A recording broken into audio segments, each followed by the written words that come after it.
Perhaps you too experience that every story is our story, and that every character and archetype and symbol in every story is a part of our self. But with that knowing, there's a story that brings to light a question. It's that story about Rabbi Israel Elisa.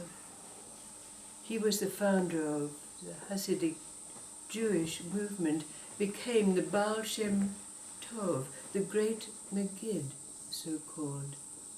But when he was about to leave his body, he called all his Hasidim together to tell them what it was that their task would be in the world after he departed.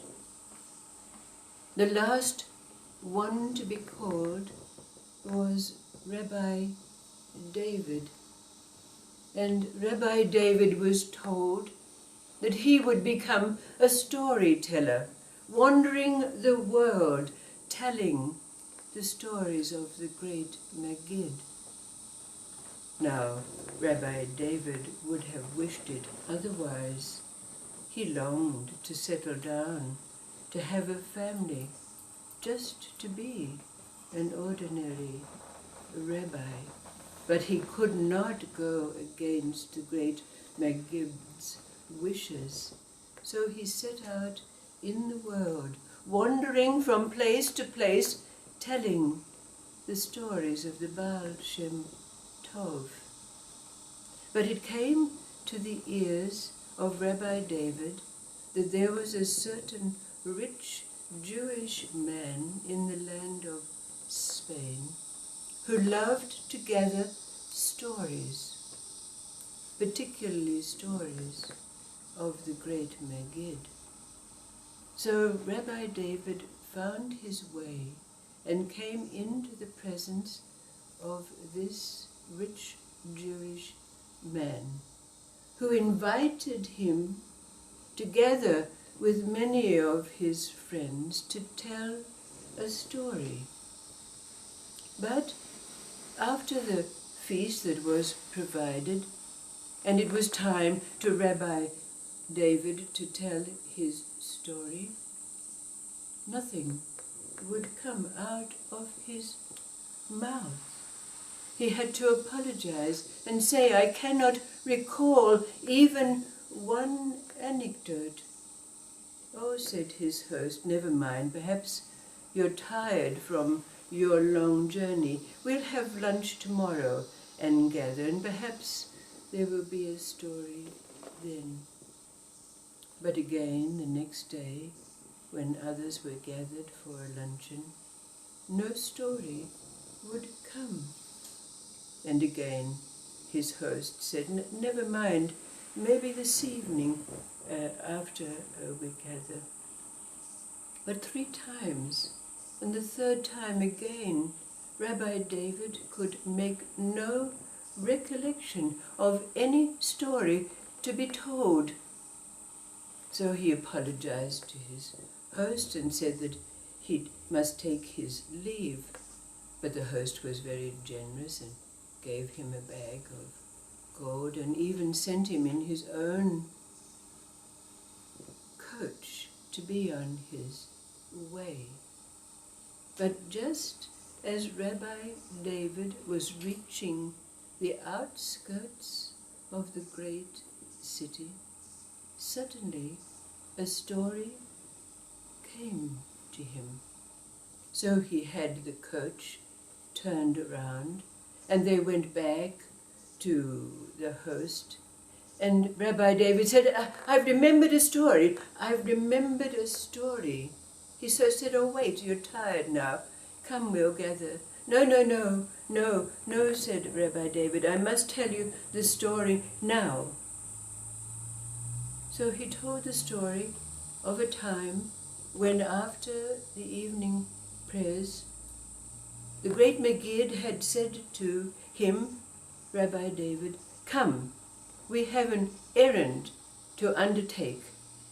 So he and myself went out to his coach, and it seemed like in an instant we were in a far-off place. But when we arrived there, everything was shut up, the doors and windows. So we knocked on the door of a certain house, but it was opened by someone who was obviously in great fear. Although they were Jewish, they pulled us in the door and quickly shut the door behind us. But to the people's great surprise, the great Magid insisted that the windows be opened. But the windows opened to a square, and there was a great gathering there. It was the time before Easter, and the Christians had gathered.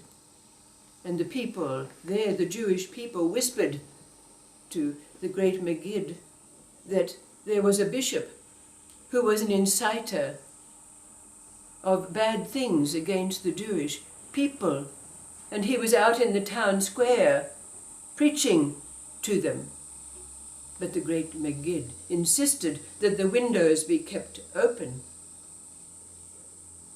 And then he said to Rabbi David, "Go to that bishop and tell him that Rabbi Israel Elisa wants to see him." But Rabbi David recounted that he, in great fear, did not want to go out to these rebel rousers. Everyone was in very great fear, but he did what the great Magid told him to do. But when he whispered the message into the bishop's ear, the bishop said, "I'll come after I finish my sermon." But when Rabbi David went back to the great Magid said, "Go back and tell him to come now." So again, with great trepidation, Rabbi David went back to the bishop and whispered in his ear. And to his great surprise, the bishop immediately responded and left the throng of people and followed Rabbi David back to the house, where immediately the great Rabbi Magid took the bishop into another room, and they were there for an hour or more. But then the great Magid came out, and he was beaming, joyful, and the bishop went off. And so Rabbi David related the story, but to his very, very great surprise, when he looked at his host was shaking and tears were rolling down his face. And Rabbi David was inspired to ask, "Well, what did the great Magid say to you?" But before doing so, his host related the story. "I am that bishop. I was born Jewish, but my parents died and left me an orphan, and I was adopted by a Christian family. But I came to resent and even hate the faith, the God that had taken my true parents away from me. So I rose up the ranks, taking my resentment and hate with me to become a bishop. But after meeting the great Magid, I went to my people and said, I can no longer preach to you as a bishop. And this is why I came here, to return to my faith. But I have still held a knot of resentment and hate in myself. And these 3 days, when the story did not come, I have wrestled with this. But what the great Magid said to me was, when someone comes to tell your story, then you will know it is done. The host wept and asked Rabbi David to stay with him. And Rabbi David did. He came to rest in the household of his host, never needing to tell another story.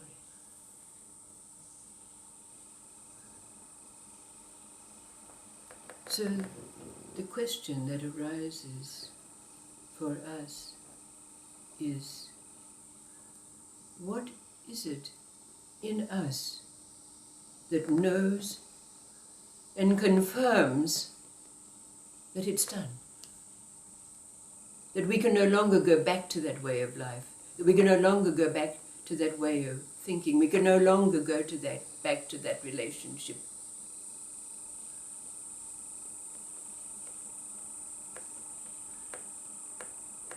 Is it like this story, the storyteller, and the end of storytelling?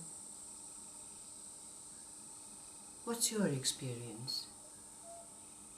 What is it in you that these many times has allowed you to know it's done?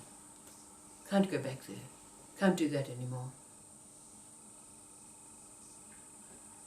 To that anger, that pain, that relationship, that thought.